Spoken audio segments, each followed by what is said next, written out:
Hello. I thought that I might take this Sunday morning and try to knock out a video that I've been wanting to do. I've been ill for about a week and a few days. Some sort of a nasty cold.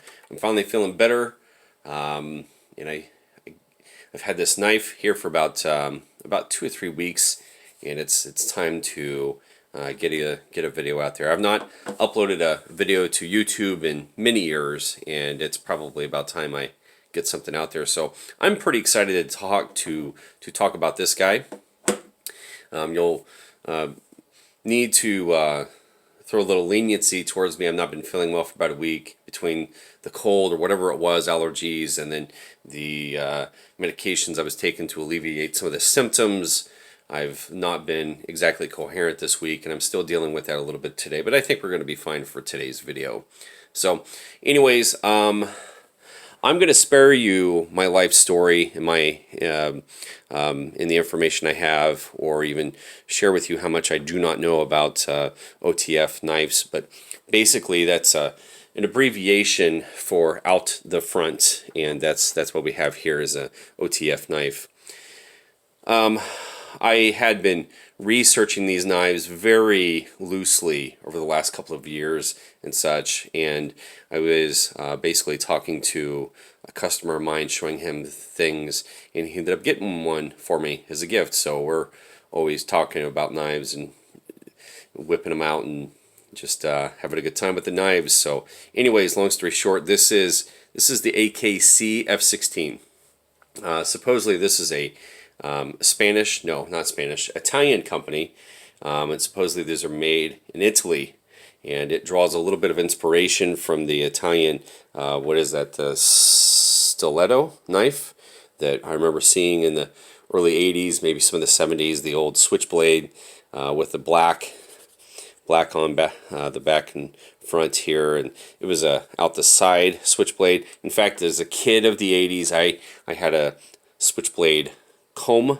I don't know if anybody remembers those, but anyways, there's a little bit of inspiration from that style of knife that went into this, as far as the shape, kind of narrow, and then we have a dagger blade that's deployed out the front. So anyways, that's what we got here, and I believe this knife cost about $50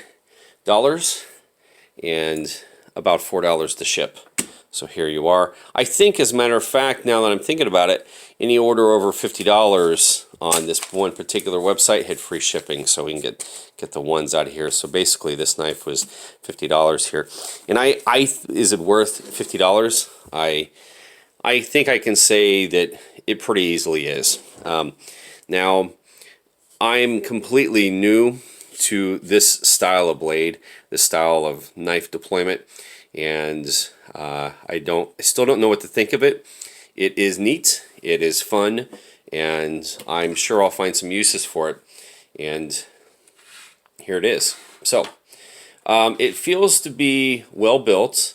I ended up disassembling this guy just mostly because I wanted to see if I can make the springs quieter. It's the springs in this guy were getting quite noisy, and it seems like the more I played with it, which is what you do when you have a knife like this, especially if you're around people that doesn't bother.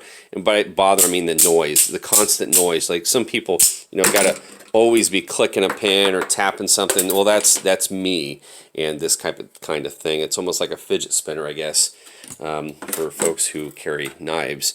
But anyways, I guess I can talk about some of the sizes, the features, maybe the dimensions. Maybe talk about the clip here. The clip is built well. Mine was super tight, so tight that it didn't like to go in or out of my pocket, but I bent this back a little bit and it's fine. It's also sturdy. This is important to people who carry knives. We have a sturdy clip, and of course it does not want to focus, and we're going to see here that we have Torx I think it's TS or Torx S. The S is for security. There's an extra pin in here in the center of that star to keep you from putting a typical Torx bit in there. You have to have that special bit. Now, they're not that special. You can find those bits. I've always had those bits laying around, but I've been taking stuff apart since I was a kid. So anyway, so yeah, I've got it apart, and I basically applied a little bit of lithium grease to the springs. There's two springs that run almost the length of the blade on the inside here, and what they were doing is they were vibrating.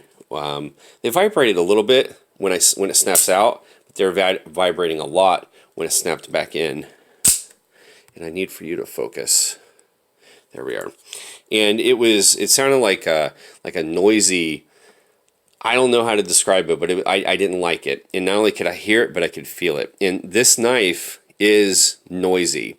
You might think that's not that noisy. It is way noisier than what it looks. And I guess I can demonstrate, and it's also harder to press than what it looks, and I'll come back to that in a moment. But I'm just going to walk across the room here and deploy it. You'll notice that it probably sounds about the same as I've gotten farther away, but my voice has probably clearly gotten not as loud. So I didn't realize how noisy that was. So, as far as the self-defense component goes of this knife, I can tell you that if you were to draw this knife out and you're trying to be discreet about it, they're going to hear it. Gee, what do you got there? Don't worry, it's just a switchblade. So now I'm not going to vouch about the value of this device here as a self-defense device. I won't speak to how effective that's going to be. I mean, I can talk about some physical characteristics that I think might indicate that I think that it's going to be a worse tool or self-defense instrument as compared to, say, something else. But I'm going to try to make this video 30 minutes or less. So I'm going to race through some of the stuff. And as you can see, I lined it up against some quarters here. We're just trying to get size and scale to get an idea of how big it is. So as you can see, we're about 3.5 quarters long as far as the blade's concerned. I actually have a scale right here, and I've measured this a number of times. So I believe the total unit is about 8 inches. The handle, this mother effing, I'm using an LG Stylo 4 as my camera.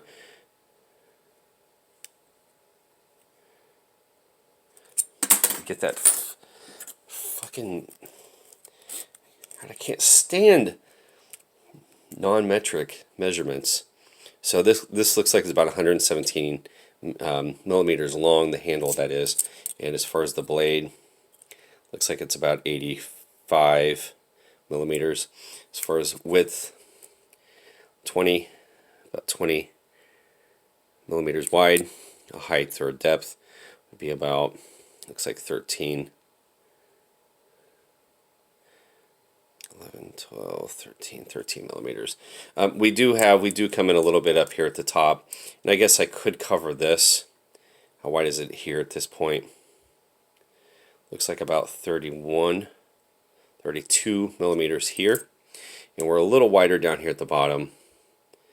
I think it looks like about 24 millimeters. I suppose I could measure the the belt clip. I'm going to go ahead and get this closed, and you'll see that the belt clip comes, or not belt clip, the pocket clips comes pretty much right up against the top here. And I didn't really say this earlier, but I believe that this is a sturdy design. And this handle, this is aluminum.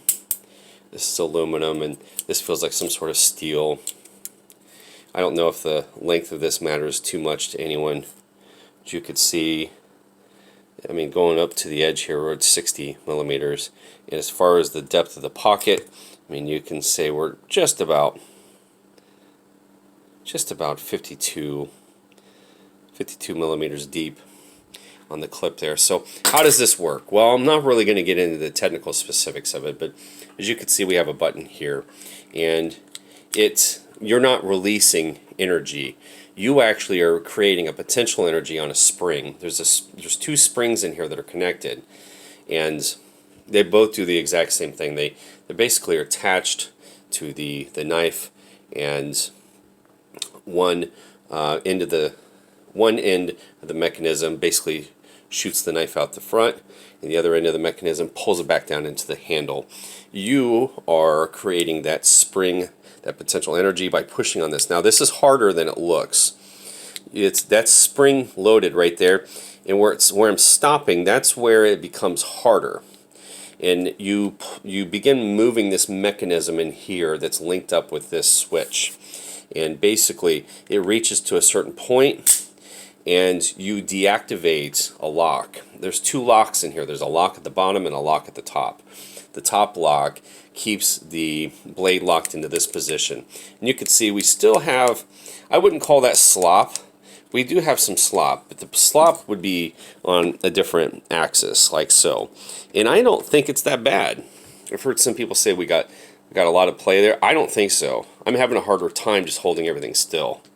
It is a little loose, but I'm not properly set up to show that slop. I could probably do it. Not really. It's not as sloppy as I'm making it look. And to be completely honest, I've got more slop in some of my fixed folding knives here. Now it won't, we're just rotating. I don't have any slop that direction.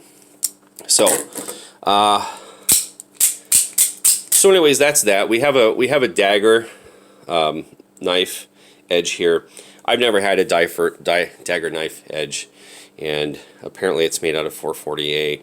I looked that up. I guess that's a stainless. I don't know if that's good or bad, honestly. I know that all the knife videos I watch, they're not saying all the sweet knives are $200, $300, $400. They don't have stainless, or if they do, it's some sweet variation that I've never heard of. So you'll see that there's no markings. It doesn't say anything about where it's built. When I had this knife apart, I will say that I noticed that it looked awfully similar to a knife that is manufactured in, was it the Philippines or Korea, Taiwan? I think it was Taiwan. There's a Taiwan knife, OTF knife called the Lightning that appears to be a really good knife, and in fact is probably more useful than this.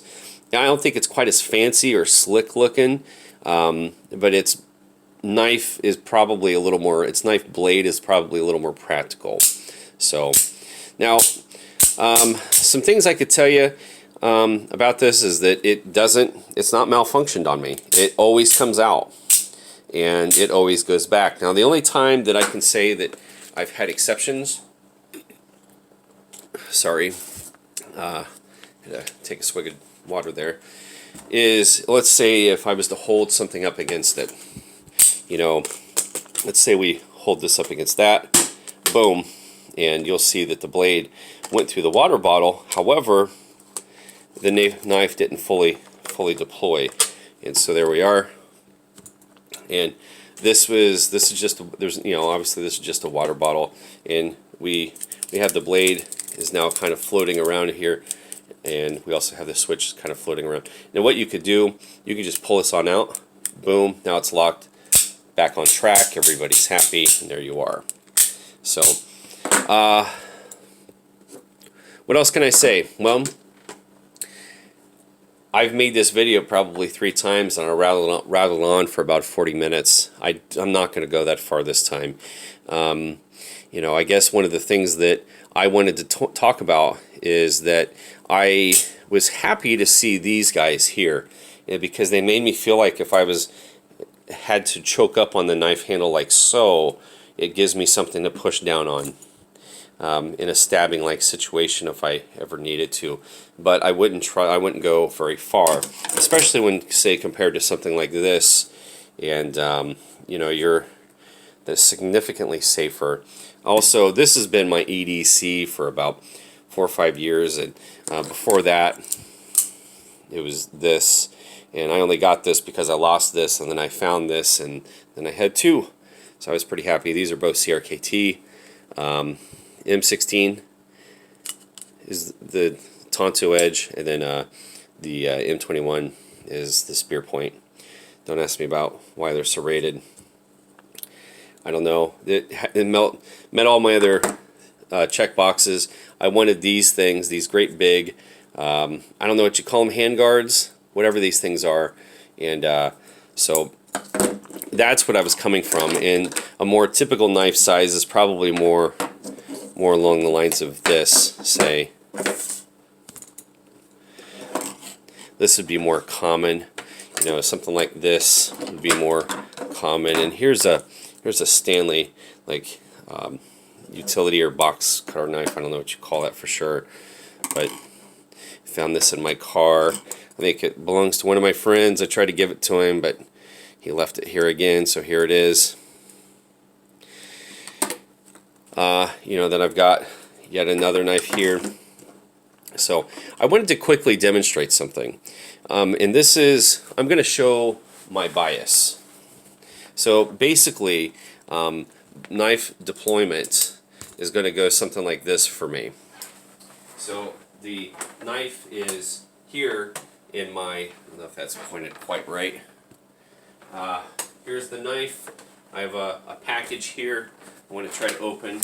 Boom, there we are. Knife. Knife is out, ready to go to work. Put the knife back. Here we are, ready to go. Right? So, and if I needed to, I could quickly put it into a tip down position in my hand if I needed to, and cut the package like so. So now this is a knife that people typically say requires 2 hands to close, but you know, as I said, I've been carrying this design for such a long time that I can close this with 2 hands. Basically, there's a lock on the lock. There's a liner lock with a lock on that lock. So I can push that down with the same finger, push up on the knife, and then I can, basically with gravity or momentum, I can just go ahead and force that closed. Now, I'm not going to talk about this knife. That's not what I'm here for. But I just wanted to say that this is what I'm coming from. And I'm trying to go to this. That is significantly smaller. I almost don't even feel it. Let's say I need the knife. I pull it out. I'm used to my knife already being out. But in this knife, I actually have to reposition it in my hand, get my thumb ready, boom, now I'm open, ready to cut. Ready to do my cutting on my packages, or I can flip it around, roll it around, like so, to cut my packages, right? So, I'm not used to that. I got to get used to that. Let's say I need to break glass, or chisel ice, or just something crazy. I'm afraid that this knife blade is just, I know that the daggers are inherently thinner.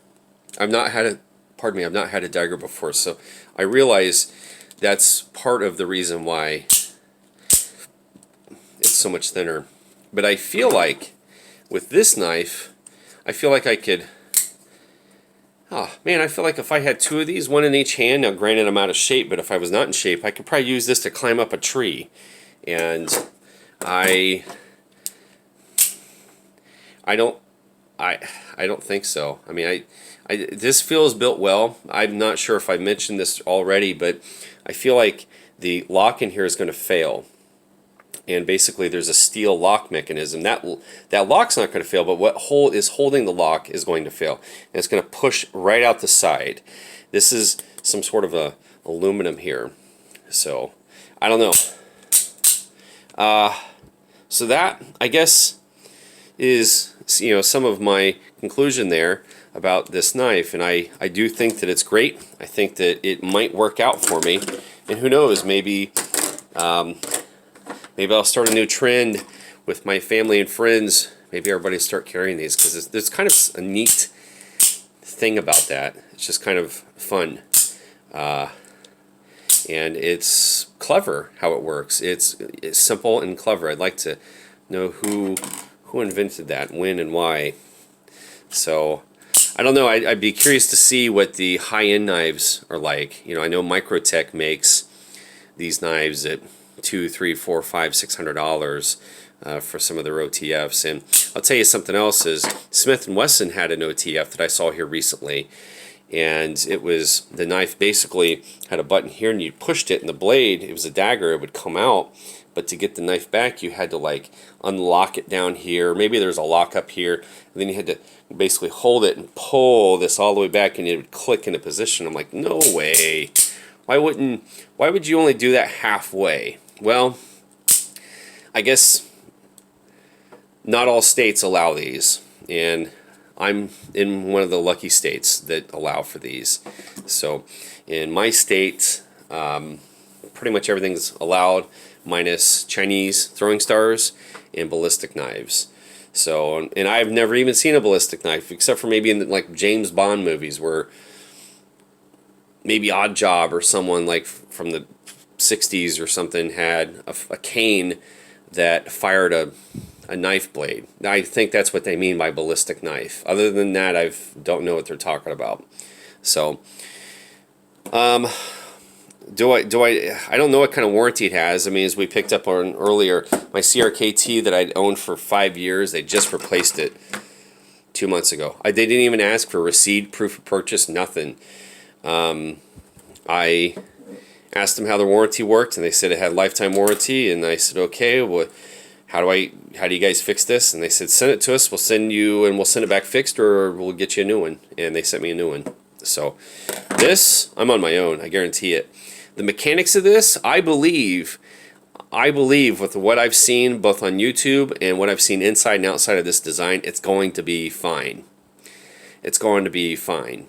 Those springs in there, they look like they're going to last decades. The track, the grooves, all this kind of stuff, they look like they're going to last. What's not going to last? The thinness of this blade. And I suppose something else I've been curious about is we got this blade, right? Well, where is that blade right now? It's down inside here, right? You can see the tip is just right there. It's just right there, down inside that groove, right? You can kind of see it right there. Well, what do we say that knife blade was? 3.5 inches.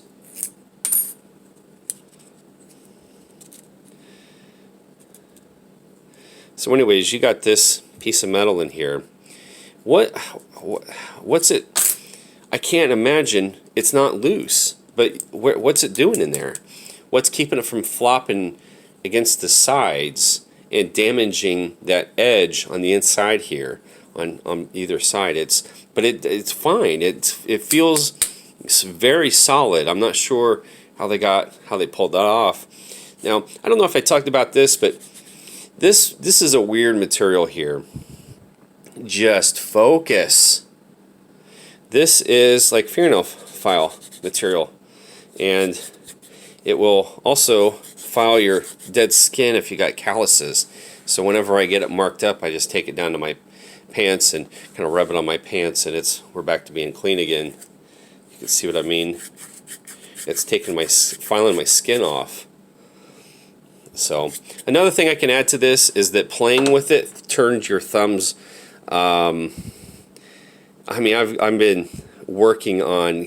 Basically getting calluses on my thumbs, and they're turning black from working with this, and I'm okay with that. because I just sit and play with it and play with it and play with it. Another thing I guess I can say is that the paint's coming off. It's not, I don't know a whole lot about knives and how you can change the color of metal. I don't know how that works, but I know you can paint it, and that looks like that's all they've done here. And the paint is coming off, and as I said, I've had this for about 3 weeks, and it's coming off from pretty much every wear edge. But you know what? Man, I don't care. I've got a $50 OTF that is perfectly fine. And these screws were black. They're now not black. I mean, they were the color of these. In fact, I think they're the same as those. I am perfectly okay with that. So, you know, as I said, it's quite a bit smaller than what I'm used to carrying, but this is much bigger than what most people are used to carrying. And when I chose this knife as something I wanted to pursue, and I chose it because among the others, it looked the most well built, and it looked the slimmest. Well, now that it's in my hands, I got what I wished for, and I just think it's a little small. I think that if we could make this 10 to 15% bigger in every way, I think it would be great. So imagine the knife coming out here. Imagine the blade being, you know, that thick. So, anyways, not too bad. I'm not sure if I'm missing something here. I didn't get its weight. It feels good. It feels good in the hands. I think I talked about the pros and the cons. It's fun. It's built well. It's relatively inexpensive. And man, I mean, I don't know. I think it's priced good. As I said, I don't think you're going to be able to use this to climb a tree, like I say I could with something like this. But I don't know. You know, maybe I'm just spoiled with this, and I'm going to give this a try. We're going to see how things turn out. So I guess that's all I got for now. And I'm just going to lay it out here with these other knives here real quick.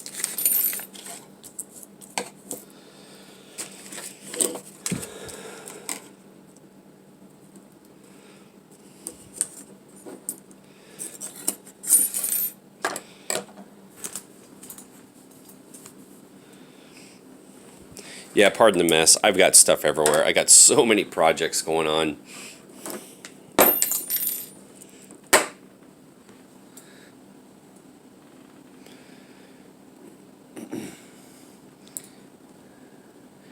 Yeah, I guess I didn't need to show the mess. Working on some Xboxes, old Xboxes from back in the day. So, man, I'll tell you, if I had to go live on an island by myself for a month, this is what I'm taking. But being that I know that I can get away with this, opening mail and packages at work, this will be fine for now. So I'm going to try it out for a while, and who knows, maybe I'll report back in 6 months and say I broke it. I guess we're going to go from there. So that's all I got.